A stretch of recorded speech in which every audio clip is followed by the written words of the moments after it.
likely with some sort of a lead pre-6, as you've mentioned, the Viego and the LeBlanc, a lot of kill threat right there. They're probably going to dominate that lane. And for MFT, I guess my biggest question is, if the top lane chain gank thing doesn't happen, like, what does this comp do?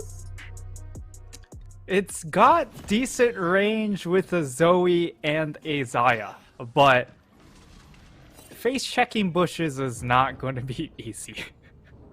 Okay. I'm just going to take that answer as they have to chain gank top. As we head into the Rift right here, this is the PCS playoffs. We are starting in the lower bracket between Frank Esports, Meta Falcon team, Game 2 with Frank already taking down Game 1 right here. This is the best of 5. As we head on to the Rift, we're going to be taking a look at the Keystone Runes. Taco going to go for the phase shift right here. So, phase rush, excuse me. So we'll be able to catch up onto Kurt if he gets the chance. We'll just find the strong level 1, E first. And Kurt gets chunked down quite heavily here. Might have to back before coming back to lane. Yeah, we'll be both top laners just resetting there. And Kurt actually, I'm not sure if he had... Okay, he had a refillable. So him popping that potion was of no consequence there. Otherwise, that could have been pretty detrimental in that instance. But it will be a pretty generic level 1. Nothing happening. No fancy movements. I was a little surprised that we didn't see something come out from Pretender on this LeBlanc. Of course, being able to jump over walls and put deep vision onto the red buff, but instead he goes for a pretty standard, just a raptor ward there. Yep.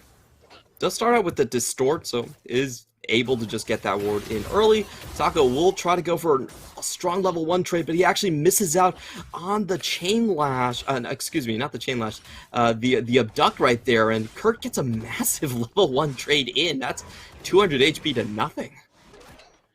Yeah, it is going to be a corrupting potion start for Taco. So at the very least, he has decent amount of sustain along with the biscuit. So he is going to have more resources to trade with, but certainly that start is not a great look for Taco, which again, we fully expected Taco to have a pretty large advantage, at least skill-wise, up against Kurt, and so far it has not looked that way. That has to be so rough for Taco. He tries to dodge the boomerang, walks straight back into it, and then takes another auto attack too. So far, Kurt, he seems to have upped his mastery on this Gnar. We certainly saw him as a bit of a weak point on the side of Frank, but he's not been exposed, or I think he's just playing better today for sure. As we do have a 665 a little bit cautious about walking into his red buff. I can definitely understand that, especially with the lane state in the top side. And this will be Holo just punishing him to the maximum. Will be a 3-buff start here coming in for the Viego, with Kurt even bullying the Nocturne a little bit more. Yeah, this is actually the maximum greed pathing coming in from a Nocturne to try and you're just like, wait, I swear the red buff was there just a second ago. Now it's gone. But Holo also going to snag away the Scuttle Crab. That's massive here for the side of Frank Esports. So already there's a lot of denial against this Nocturne, and he's going to try and recoup some of it by doing what he does, which is just tax mid. In the meantime, though, we do have the first Scuttle actually being taken away by Frank Esports. They just walked up and took it. So double Scuttle start again for Frank this game, with the CS, I believe, going over towards Eminem's side. This bottom lane, just looking at the champions, not really expected to win out, especially before the first item purchase here. So just great punish from Frank all across the board. We do see Renhao, getting baited here. He does straight face check into 2 people. Ignite goes down. He holds on to all of his summoners, but a very good punish here coming in from Frank. Yeah, at the very least, okay, it looks like they still want to be a little bit aggressive, but 665 making his way down. If they get baited a little bit too much, they could get punished. But yeah, taking that trade not that big of a consequence because they knew their goal was just to kind of just reset. So having that large wave that they had there allowed them to take a little bit more of a greedy trade that doesn't really matter in the end because they're just aiming for that reset. Yeah, however, the back timing should be massively in favor of Eminem as he comes back in here. Is going to get that extra noon quiver coming back into lane. I could be seeing Drake actually go down pretty soon. And in the meantime, we do have the trades still going into Kurt's favor, as we just saw a bit of a scuffle right there. And I do like this first buy coming in for him. Getting the Executioner Sword is going to make sure that Kingslayer is going to get so much value on the side of Taco right here. We do have some preliminary scouting from Renhao. They know that, because of the back timings, it's very possible that this could be a Drake start. And we do have Renhao roaming across unspotted here. Let's see if he can find some action. Will find Pretender, but misses the Winter's Bite. Here comes K2. Does knock down Wen. Wen has to flash away here. Can he survive? Will be able to pop out and even pop back in for a little bit of damage. So a skirmish won here quite solidly by Frank. Yeah, and once again, it's Frank Esports finding the skirmish right before they turn their attention towards an objective. So that will be yet another win, and I fully expect them to now turn their attention towards that first dragon. Although it does look like they want to try and zone Whale off of this tower instead. So being able to get 160 gold in solo plate gold is still a noteworthy objective. Definitely is, and they also deny even more CS from Whale. He was already behind before that, and with Renhao backing, he really doesn't have a say in this one. But here comes the MFT bread and butter strategy with this composition. Taco does have access to the Mega Gnar here, regardless of Kurt actually transforming or not. See if he can push this wave in and have 665 go in for the dive. If they don't go in, they're not getting anything back for it. They're just going to be losing out on this Infernal. So I do expect them to have to go in here. Let's see if they find the chance. But no. Oh, Kurt actually keeps the wave out of his own tower. And he is going to be fine here. Taco goes in, but he misses the Mega Gnar. Finds the chain, though. And he will get the kill down. That was... level up to keep himself alive, too. Very much on the edge for Taco, but he makes it work. Very good heads-up play coming in from Taco to just take that last minion to get the level up, to get the extra HP to stay alive. And now they still have both of their flashes to try and make that play happen once more, once those ultimates come back off of cooldown. So now it is going to be very clear difference of game plan executions. For the side of MFT, it's all about this top half. For the side of Frank Esports, it's all about that bottom half of the map. It was just a little bit unfortunate for Kurt right there. Got a little bit, greedy there. Threw the boomerang. He's like, you just missed your ult. Shame on you. And then you realize, oh, wait a minute, I'm stuck in animation. Gets taken down by the Abduct right afterwards. And now we are going to see Frank actually starting up on this Herald. It's only a 3-man operation here. It's actually a 4-man. Let's see if they can find anybody with these catches. LeBlanc, of course, known for that. It looks like they will get out potentially cleanly. The smite does go over to Holo, but he cannot pick up the Eye of the Heralds. Kurt has to back away too. Wen does find a Sleepy Trouble Bubble, but only onto Pretender. It looks like MFT will just nullify this Herald play. Yeah, it's just going to be the gold coming off of killing the Rift Herald, and now they're also going to lose the blue buff. So all in all, the gold trade is actually dead even in that instance. Both of the AD carries don't rotate up to force the issue, and so both of the AD carries just kind of go ahead, farm away at whatever minions they were being offered, and it ends up just being a net zero trade. But we do have Wen finding some damage onto Pretender. It looks like MFT are trying to muscle them out of this top side here. Lots of wards going down, and the Paranoia is up here for 665. So wonder what Kurt is going to do about this situation. He's just going to straight up back. He's like, nah, I don't want to stay around here. This is a little bit too dangerous for me. I've seen this show before. I know how it goes, and we have both of the solo laners going back. Yeah, and if you look at this top lane is, I mean, it's even up in this top side, but when you compare them to the rest of the map, they're only really keeping up with their junglers. The other skill positions in the mid lane and in that AD carry bot lane, they are far and away ahead of their top laners in just gold, right? They're about 30 CS up. So when they join their first team fight, they might be in for a surprise with how much damage is coming out of everyone else.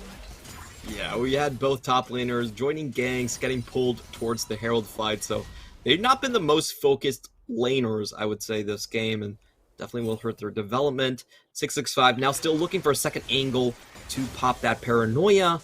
I do believe that he's running with the Ingenious Hunter, I think. Oh, Ultimate Hunter, I think. So we'll have potential to kind of snowball that one if he does get a couple more takedowns. We still have the double reds onto the top side. So the strategic focus, I think, could not be more obvious on the side of MFT. It's just really about how can Kurt and Frank Esports in general sort of react to this. Yeah, and if Kurt overstays here, they could just immediately turn onto him, but Taco has the teleport, so I think he wants to get his next purchase in, gets the Lucidity boots as well. Now, here they go. The preemptive flash will find the fear before the hop lands, and Kurt is just getting chased down. Red buff here on 665, and he gets the easy solo kill. Love that execution coming in from 665 to make sure that he gets a free open lane for his top. Yeah, love the execution coming in from 665, flashing forward preemptively to make sure even if the flash comes out coming in from Kurt, he's still going to be in tether range. Very well done from him, and now he's going to complete the stride breaker. Whale will pop his cleanse, be safe in that one. K2 gets stunned up. Eminem walks forward with a huge minion wave, and that should be it for the trade. Ultimate for cleanse trade, still a little bit more favorable for the side for Frank. Eminem now dishing out a lot of damage with the Moonlight Vigil, forces out the Feather Storm from Whale, and that's going to be Frank heading towards uncontested secondary. Well, you say that. Yeah, uncontested might be a little bit optimistic, and Renhao gets caught out. He will flash away and keep himself alive. We have Wen coming in with the stride breaker, but he doesn't find the target necessarily. Rat in backline. Pretender will just find the kill onto Wen. That's one down, 1-for-1 apiece. Jungler away from Holo most critically, and that does mean that MFT prevent the Drake. They will be able to prevent the Drake, but for the side of Frankie Esports, you still have to favor the trade to them ever so slightly, right? Because now you get a little bit more free time in that mid lane. 665 turning his attention towards this bottom lane. So Eminem, he gets a little bit more farm into himself. Pretender gets a little bit more farm into himself. So all in all, the big carries on Frankie Esports, they're the big winners of that trade, even though it is just a 1-for-1. But have you heard of Fed Nocturne? Maybe that's an angle? It could be an angle. Fed Nocturne?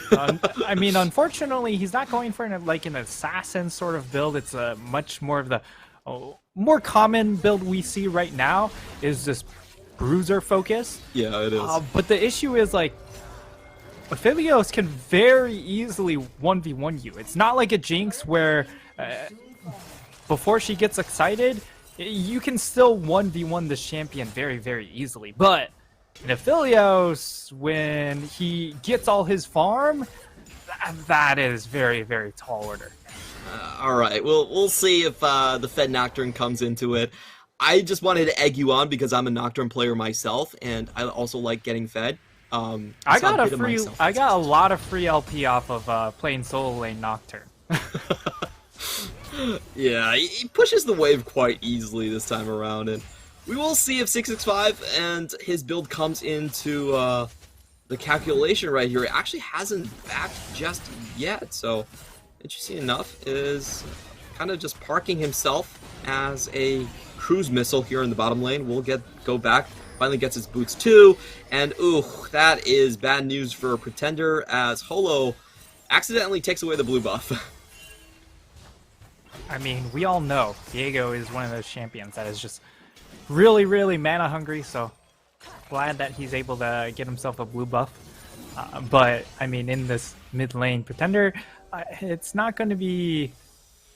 Yes, he's going to miss out on that extra little bit of mana regen, but it's not like Wen has shown himself to be super active in trying to make his way to the side lane, so I think, honestly, he'll be fine. All right, we'll see if that is the case here, but we do have a roam from MFT going into this bottom side that has just been shoving nonstop for Frank Esports. See if they can find an actual angle of attack right here. Wen still hasn't seen him be particularly impactful. Everfrost does go down for Pretender. Zanya's coming in Pretender's for blue. Wen, and he will just get away here. You're very excited about that play for some reason. You know, the best way to get a blue buff if your jungler takes your blue buff is to just get the blue buff from the other mid lane, you know? True. And I think that's what Pretender was looking for right there. Unfortunately, stopwatch exists. However, what it also means is that Wen doesn't have stopwatch. So if he gets picked off before the next dragon, which MFT have done repeatedly, he won't have the stopwatch to buy time. But now it looks like MFT, they're trying to look to make a play over in this mid lane, but that won't come to fruition, and Taco will just kind of walk back up, and maybe they just try and kill Kurt again. Surprise, surprise. They're going to use the fact that Renhao is here, and they have much stronger solo lanes to start this one off. Still no vision coming in from Frank Esports, so they don't know that this one is happening. Does look like they're going to go for the cross-map trade instead of contesting right here. And with the top lane so low, do you think this one is still going to go top, or are they just going to bring it somewhere else? Let's see. I mean, given that turret plates have fallen, I would certainly like them to turn the attention to somewhere else, and it looks like they will just immediately turn their eyes towards that mid lane. They should be able to break both mid and top tower tier 1, which is going to be a nice burst of gold, and more importantly, it's kind of the first time they've been able to get any semblance of map control for themselves. You have the Everfrost here by Pretender. Second charge will go down, and here seems to be the engage, but Kurt drops into Mininar mid-jump, and he doesn't take the full journey right there, and I think very wisely decides not to. In the meantime, we have a free push of Aphelios. Side lane Aphelios, best Aphelios, as he gets an extra tower, actually, in the bot side, without anyone noticing. Yeah, it ends up being a 2-for-2 trade, although MFT, because they know that AD carry is in that bottom lane, they're just going to force their way onto this tier 2. Is a teleport being channeled right here. They will force their way onto this second tier 2 tower. But with those HP bars, it does mean Frank is in hot pursuit. They should have control over this Drake pit going into it. Yeah, and we only have TP on Wen in this fight, so if Taco goes back, he can't come back to the fight, so he's gonna stay around here. And yeah, the angle for MFT, are they really comfortable of giving a third Drake? It's not the third, it's the second, but still, yeah. The Drake stack for Frank it's pretty strong at this point. And Hextech Dragon is pretty good for them, right? Because you just get more spell rotations coming in for this LeBlanc. She just gets more and more opportunities to poke around with QW, QWE, that sort of just coming over walls and just chunking you out. And then the extra attack speed is, of course, very, very helpful for a champion like this Aphelios. So all in all, not a bad trade. MFT, they overforced that mid lane tower take, and because of that, their back timings just kind of match up with right when Frank Esports want to go ahead and take Dragon, so they just get it for free. Yeah, I totally agree with you. In that sequence, it seems like Frank actually came out the winner.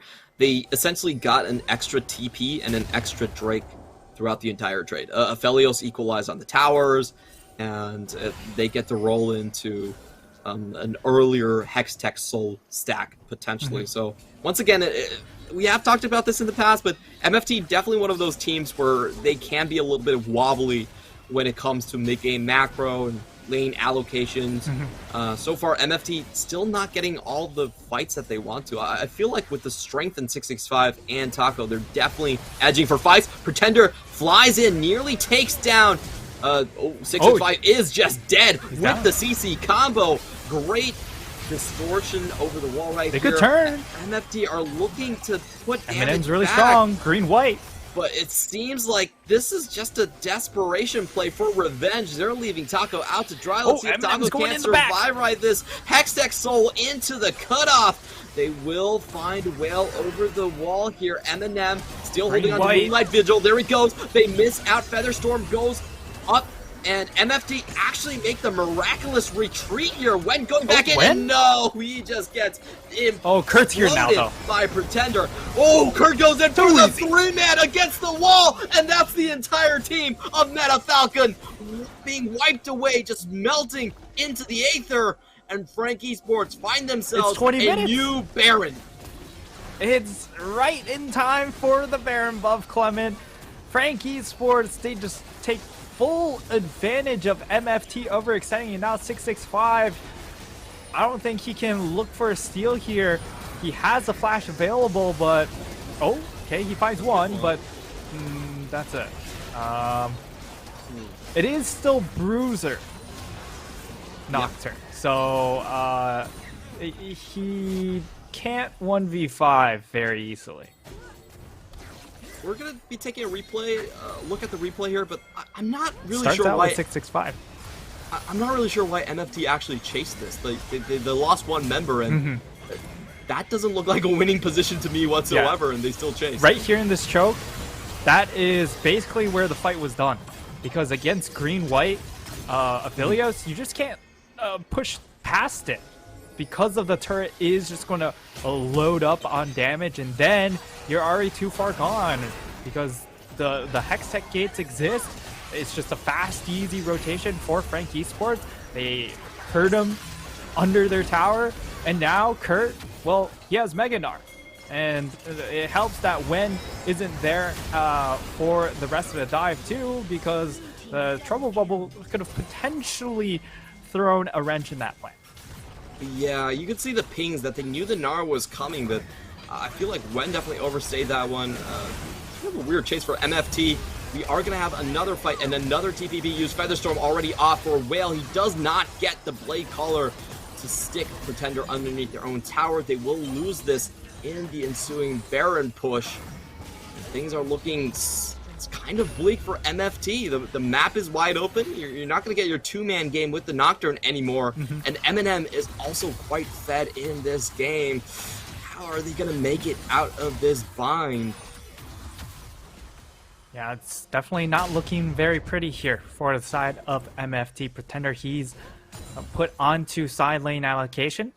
And he will be able to shove that side in as they prepare themselves for this next dragon in 30 seconds. Pretender does have that teleport, so you're not concerned about that. And Kurt already in the vicinity anyways. So MFT, at the very least, you know, they're all here. Although Wen is backing.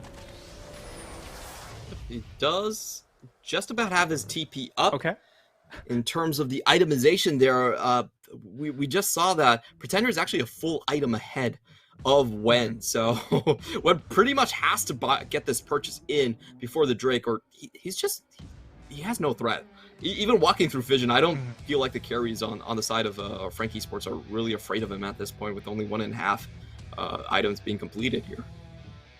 Yeah, and I think we're starting to see a bit of a trend with what Wen wants to pick. It's all these champions that can shove the wave early on to make sure 665 doesn't get collapsed upon in his jungle during the early game. But then his mid-game execution kind of falls to the wayside. He's not quite on top of lining up either the back timing or his rotations.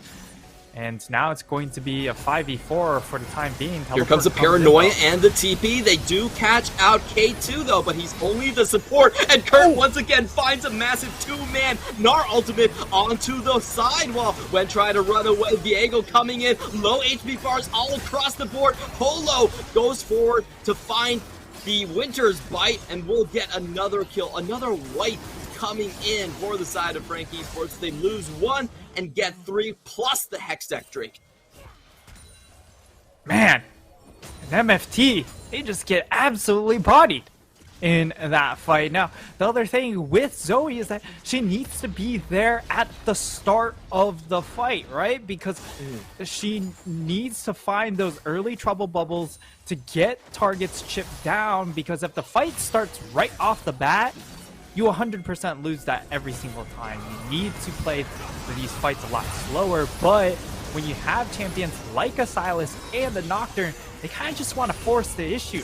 And that's exactly what happens here. MFT, they just go before the Zoe's ready to do any sort of damage, and the pace of the fight is just not in MFT's favor. Eminem practically untouched throughout all of that fight. He now has a 300 gold bounty on him.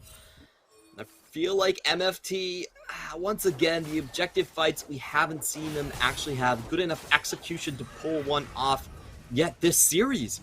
That was a fight where they were teleporting the Zoe in, as you said. There was no poke damage being done, and their target selection was also just kind of baffling. They actually had the inside track on that Drake. They had the vision control, and then they engaged on support Leona. I feel like some of that plan was kind of missing. The script wasn't right. Yeah, now Taco, he could eat a big chunk of burst right there. Pretender already on, well, 3 items. 10 stacks too. Yep, 10 Magi stacks, so a lot of damage coming out from him. And more importantly, when you do, of course, complete the Magi's, it's another proc on your Mythic. So that is just very cheap and efficient itemization if you are able to just get the upgrade on the Magi. We do have the Moonlight Vigil coming in once again. Not going to use the Gravitum on that, actually just putting a little bit more damage. And we have Frank Esports kind of pushing MFT away at this point. Wen still trying to find damage, but Pretender by himself is pretty much out damaging the poke that MFT can provide here. Once again, we're going to have a base defense situation, and in game 1, this is where MFT started to shine. They found their footing in these 5v5s where it isn't about rotations, it isn't about, TP timings, it's just about good old fisticuffs and going into the brawl. So maybe this is where MFT can find their comeback in this game as well. It doesn't look like Frank Esports are going to give them a chance, though, as they are just hovering around, waiting for that Baron that's about to come up in 20 seconds. Do you think Frank's actually going to push this, or are they kind of happy to just turn around? Looks like they want to try and push their advantage here, and I think the big target on the side of MFT is Whale on the Xayah pick. If they overextend themselves a little bit too hard, this Xayah, with the amount of feathers she is able to lay out, along with the fact that it's lethality Xayah, she can still do a boatload of damage in these team fights, but unfortunately that's really the only champion that's going to have that sort of burst power. Yes, Taco, he's still going to get items, he's going to get stronger, but he's not quite at that point, and Nocturne is way past his expiration date with this build. And then unfortunately, like, Wen, even though he technically should be able to get more out of this Zoe, the play just hasn't quite lined up to give us that confidence that he can. We'll see how MFT take this one. We do have the stopwatch being completed here by Eminem, so even if MFT do find him with the initial burst, it's unlikely to keep him down throughout the entire team fight. Frank Esports making a strong push into the red side jungle, and unfortunately for MFT, they just have to cede ground. We do have a split Drake and Baron situation. It's up to Frank to decide which one they want to go for, and it does look like the answer will be the Hextech Soul at this point. Pretender flying in, lands the Everfrost for some damage, and they are now going to head towards the bottom side of the map. Let's see if MFT are going to respond and go for the team fight, or do they even have the potential to go for the Baron? Probably not. Pretender gonna fly in, find the chains, and here is the turnaround fight. Paranoia defensively being used, but he will still fall to the Moonlight Vigil from far away. Wen now trying to find the target. Pretender gets away with less than 300 HP, but he still stays alive. This could be the potential chance for MFT to find something, but Nem is just walking up, and he takes now nearly 2 carries by himself. MFT, they have to scatter in front of the Aphelios. Kurt, definitely presses the wrong buttons there, as he meant to push 665 into the team composition. Doesn't matter, as you said. Pretender with the nice cleanup kill, and Frank think that's game 2 with the statement. They're just gonna close this one out. Looks like we're gonna get the same game time here as well. As 29.5 minutes, one last gasp maybe. Ooh, that's a great Blade Caller onto 3. Can they keep this fight going? Well, down to 200 HP. Eminem walking back to finish off Desire, and that will be game. Frank Esports with another dominating performance where they basically won every single team fight throughout this game. And it's just the difference of execution coming in from Frank Esports over the side of MFT. And we talk about MFT as being that team fighting squad